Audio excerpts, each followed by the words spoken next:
નમસ્કાર મિત્રો, સ્વાગત છે આપણી યુટ્યુબ ચેનલ ઉપર। જણાવી દઈએ આજના સમાચાર। શું ચીન મોટા યુદ્ધની તૈયારીઓ કરી રહ્યું છે? તેણે સાઉથ ચાઇના સી અને ઈસ્ટ ચાઇના સીમાં ડઝનો બંધ યુદ્ધ જહાજો લોન્ચ કર્યા છે। તેની પાછળની વાર્તા એવી છે કે ચીને ગયા અઠવાડિયે અચાનક જ 3 સૈન્ય અભ્યાસની જાહેરાત કરી છે। પ્રથમ ચાઇના સી અને બીજો ઈસ્ટ ચાઇના સી અને ત્રીજો બોહાઈ સી છે। આટલું જ નહીં, આ સૈન્ય કવાયતની સાથે જ ચીનના કોસ્ટગાર્ડે કિન્મેન પાસે તાઇવાનની ફિશિંગ બોટ રોકી હતી।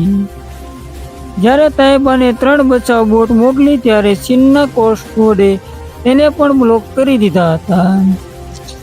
જો મિત્રો તમે નવા હો આપણી ચેનલ પર તો સબસ્ક્રાઇબ કરી લો આપણી ચેનલ। પાસે આપેલા બેલ આઇકનને જરૂરથી દબાવી દેજો, જેથી કરીને દેશ દુનિયાના સમાચાર સૌથી પહેલા તમને મળે। ધન્યવાદ।